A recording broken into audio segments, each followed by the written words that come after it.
I am Ferdinand Marcos, and I am the President of the Republic of the Philippines. I stand today on behalf of 110 million Filipinos. Hey everyone, hello universe, it's me again. Shout out sa inyo mga kababayan. Filipinos, OFW, Marcos Lilis and supporters, shout out po sa inyo. But anyway mga kababayan, mayroon akong upload videos. Mayroon po kasi tayo isang nagko-comment na kung pwede Tagalogin tungkol po dito sa interim release ni Digong if ever na i-grant no ng ICC na mabigyan siya po ng temporaring kalayaan. Ngayon mga kababayan, mayroon kasing hiniling ang ICC, tatlong bagay po 'yun. So ang sasabihin ko lang ngayon is yung isa lang, no? Tulad po ng unang video ko, sinabi ko po doon, correct me if I'm wrong, no? Dahil in-upload ko po yung interview po ni Miss Maris Umali ng GMA7 at saka yung ICC spokesperson na si Dr. Abdullah ba yun? Correct me if I'm wrong. Ngayon, nasabi kasi doon guys, there are three things. Kumbaga, tatlong bagay ang hiniling kondisyon po ng ICC para mabigyan ng interim release yung dating Pangulong Digong. Ito po lang, isa lang ang sasabihin ko po rito. Panoorin nyo po yung whole video na i-upload ko para maintindihan po nyo na lahat at para maintindihan po yung nagsabi sa comment section. Una-una mga kababayan, nasa kamay po ni Pangulong Marcos Jr. ang temporaring kalayaan ni dating Pangulong Rodrigo Duterte. Ito nga ang sasabihin po nga natin eh. Kayong mga DDS na mahilig mambatikos, magbalahura, inalipura, inalipusta, binastos, pinagbibintangan ang Pangulong Marcos Jr. na hindi nyo alam na sa mga kamay niya ang makapangyarihan upang mabigyan ng temporary na release o temporaryong kalayaan si Digong. Ngayon, dito kayo malalagay sa ewan ko na lang sa inyo. Ang mga kabastusan nyo, yung katoksikan nyo, hindi nyo man lang iniisip na tanging si Pangulong Marcos lamang ang makapagbigay niyan. Ito guys, may problema. May problema. Ito po yung sinabi po ng Malacanang. Matindi ito. Basahin ko sa inyo One TV Philippines. Breaking news, Malacanang on Thursday said the Philippines government would not cooperate with the International Criminal Court, which is ang ICC, if it ordered the potential interim release of former President Rodrigo Duterte. Ayun ang problema, guys. Ito ang problema. Sino nagsabi? Ang Malacanang. Nasa kamay ni Pangulong Marcos Jr. Ang temporaring kalayaan ni Digong kung aprobahan ng Philippine government. Philippine government, sino ang Pangulo? Di si PBBM. Ngayon, ano ang mangyayari? Sabi na nga dyan, sigurado yan. Kung magbago ang isip ng Pangulo, guys, ewan ko na lang. Kayo na po ang balang humusga, mga kababayan. Ano po ang kapalagayan nyo?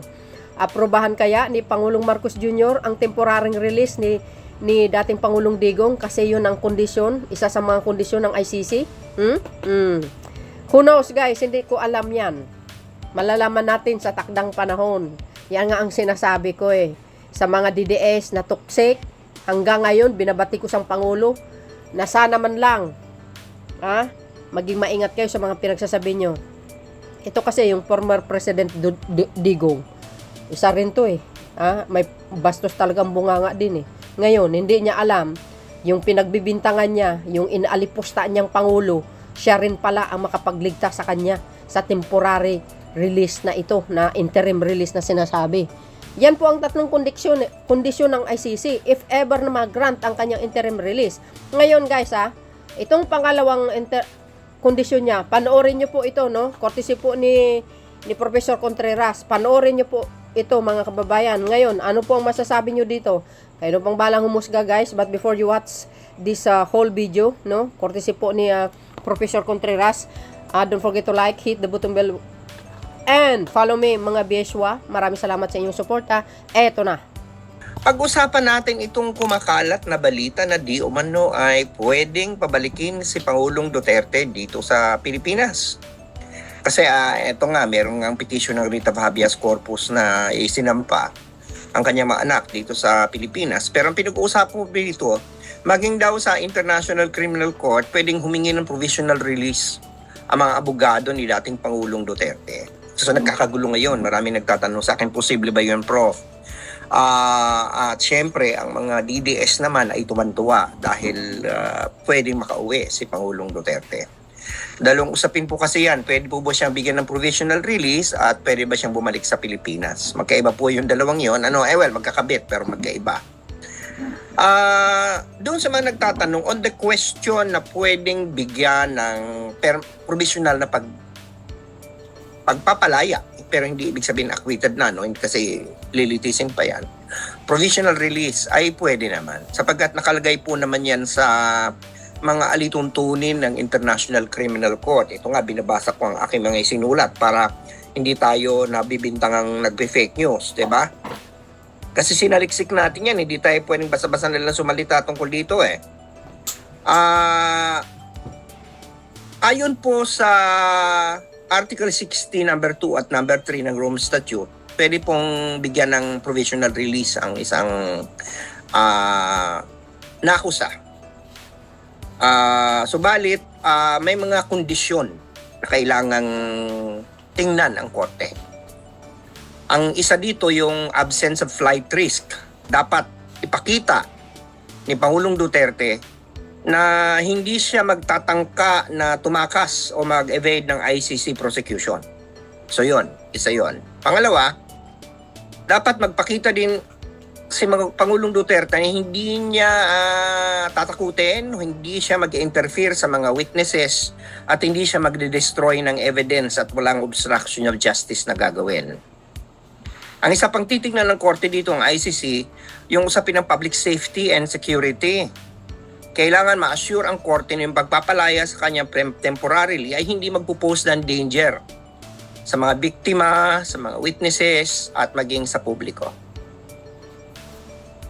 Meron naman siyempreng dahilan yung health and humanitarian reasons. Dahil alam naman na natin, ngayong Biyernes ay magiging 80 anyos ng Pangulong Duterte at may sakit na. Kailangan ipakita na yung kanyang continued detention would severely impact on his health.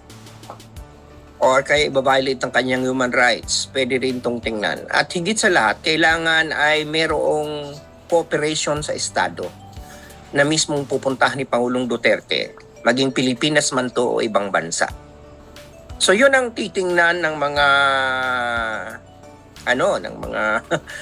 ng ICC.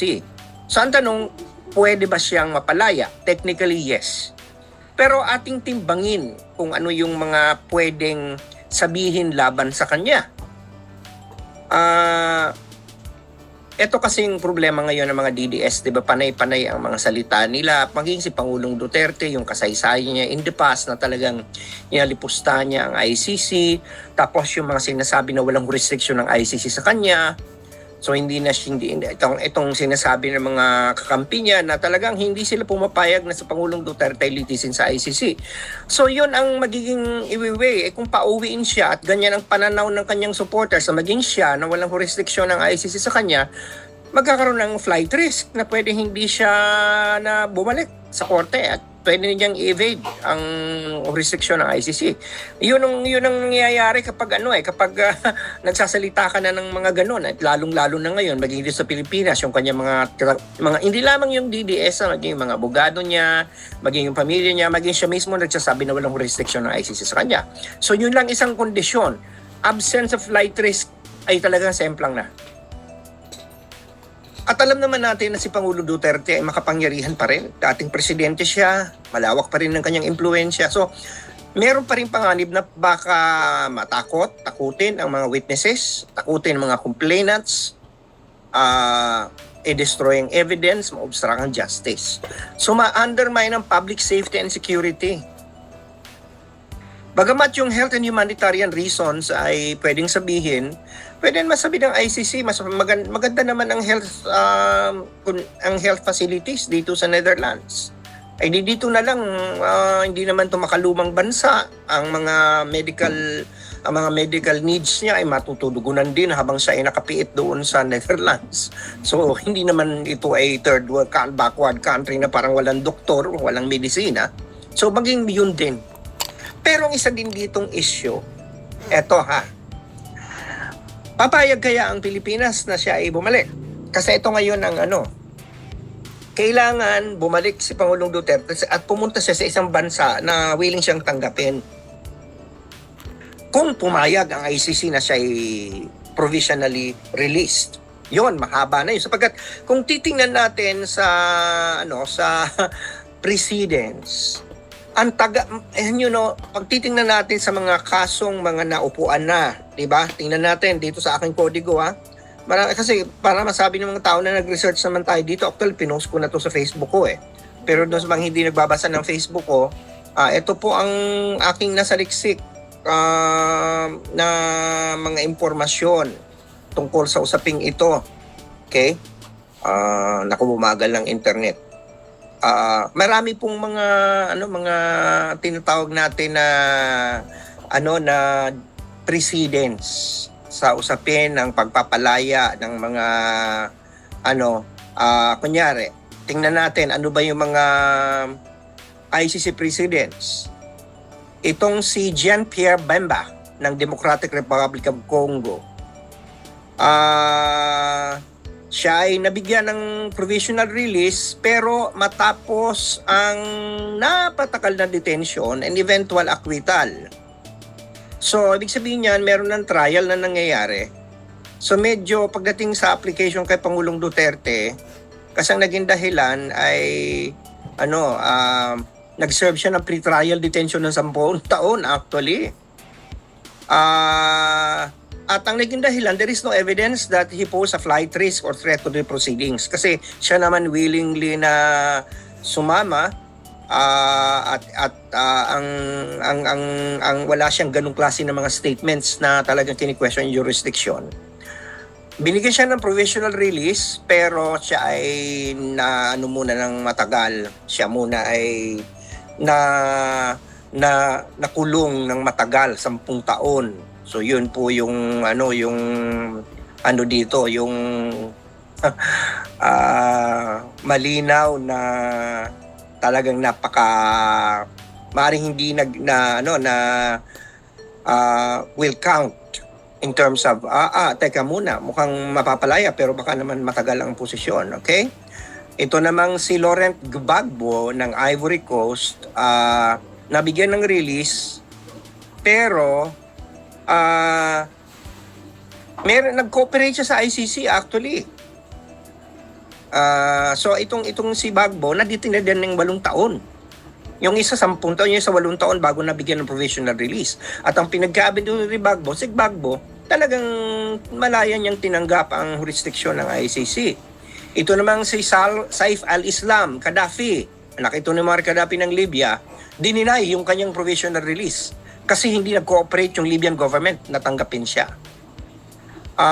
Duterte has been hostile to the ICC. Ito yung at saka naka-anchor ito kung papayag ang Pilipinas. Mamaya pag-usapan natin yan. So, kung titingnan natin, given his past rhetoric against the ICC, yung posibleng maging threat o banta sa mga witnesses at mga testigo, mga complainants ay malamang na baka. At saka dito nga sa precedents, nakita naman natin na yung mga pinapalaya provisionally ay naghihintay ng 8 hanggang 10 taon at yung 2 nakalaya at binigyan ng provisional release ay meron silang history ng cooperation. Hindi sila nagbibigay ng mga wala silang mga incendiary statements laban sa ICC. Kaya ito ngayon, ito mga DDS, sa halip kayo nakakatulong kay Pangulong Duterte, mukhang napinapahirapan nyo pa siya ang kanyang sitwasyon dahil banat kayo ng banat at inyo pati judges ay inaaway ninyo, di ba?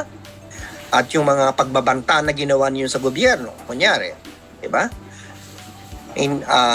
Yung pagbabanta ng kaguluhan, iwi-weigh siyempre yan ang ICC. Okay? So ngayon, ang tanong, pangalawang tanong natin, kung sakaling payagan, in the possibility that payagan si Pangulong Duterte makabalik sa ngayon, sabihin natin hindi hintay ng 8 hanggang 10 taon ang trial at mabigyan siya ng provisional release. Pagpalagay na, may problema kasi ang kailang tanggapin siya ng Pilipinas. Ang problema hindi obligado ang Pilipinas tanggapin si Pangulong Duterte dahil hindi tayo miyembro ng ICC. Hindi pwedeng i-impose ng Pilipinas. Okay? Hindi pwedeng i-impose ng ICC sa Pilipinas, tanggapin nyo yan, citizen nyo yan. Pwede sabihin ng Pilipinas, theoretically hindi na kami miyembro ng ICC. So ito ngayon ang nakakatuwa o nakakatawa. Di ba si Pangulong Marcos, dati kaalyado ng mga Duterte, pero ngayon, di ba kung ano-anong tinawag nila, bangag, adik, pinagbanta ang pangpatayin ni Vice President Sara Duterte, di ba? Tapos ngayon, binabanatan siya ng mga Duterte supporters. After so many vilification, yung palang pag-uwi niya ay nasa palad pa rin ni Pangulong Marcos. Isn't it ironic? At yung ganyang sitwasyon, kasi naman, tayo ay nag-withdraw na sa ICC. Di ba sino bang nag-withdraw sa ICC? Hindi ba si Pangulong Duterte din? Di ba? So ito yung inasabi na fact around and find out. So parang isn't it ironic that in the possibility that you'll be granted provisional release, that it is going to be very difficult to consider the Philippines because the Philippines is no longer a member of the ICC. And who decided to withdraw from the ICC? It's President Duterte. Now, again, granted that it's possible, the Philippines again on the second issue, allowing, it will be in the hands of the president, the current president Ferdinand R. Marcos Jr. Na kung banata ng mga DDS, di ba? Yun nga sinasabi ko nasa kamay ni Pangulong Marcos lahat, kahit yung pagpayag na ma-arresta siya, kahit itong pagpayag na bumalik siya dito. Sana siguro inisip niya ng mga Duterte supporters at ng mga Duterte bago nila kung ano sinasabi tungkol kay Pangulong Marcos. Diba? So, hindi ko masinasabing pe-personalin sila ni Pangulong Marcos, pero sinasabi ko the fact that Marcos has now the final say on these things is simply poetic justice for some. So, yun.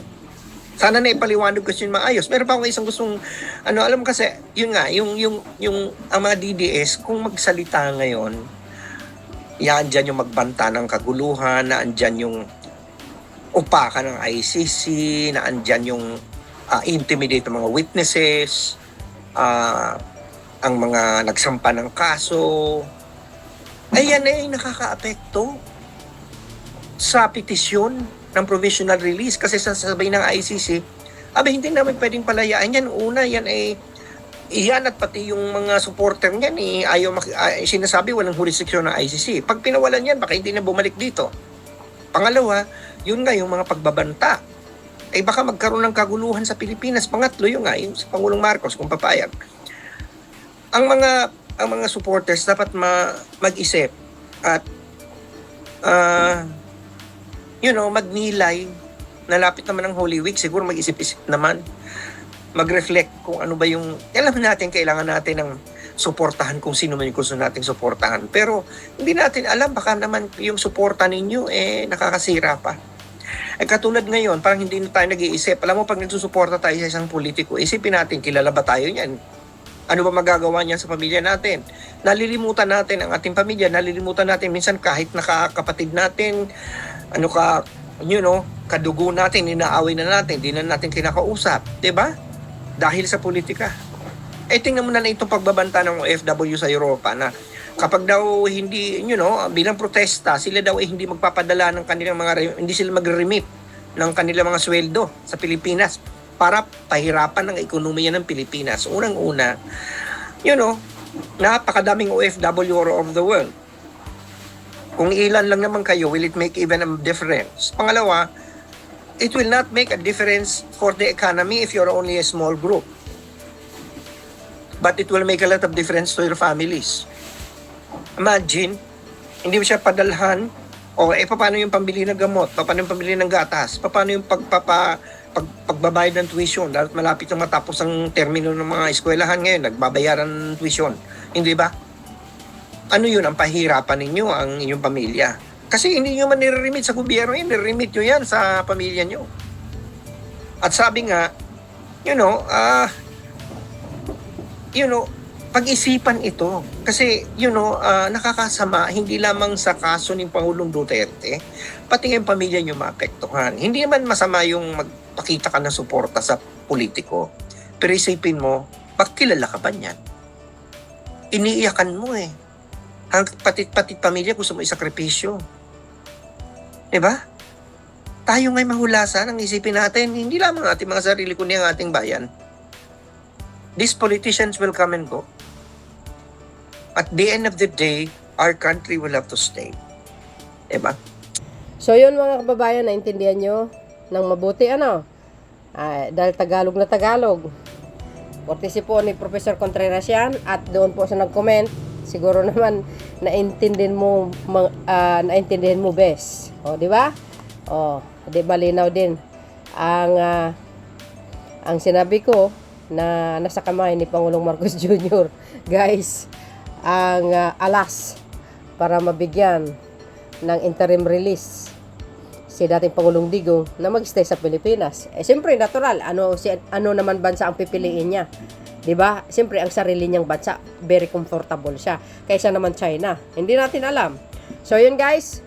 See you again on my next upload video. Kayo na pong bahalang humusga at mag-comment ano po ang saloobin nyo. See you again on my next upload video. Bye. And babus. God bless. Philippines.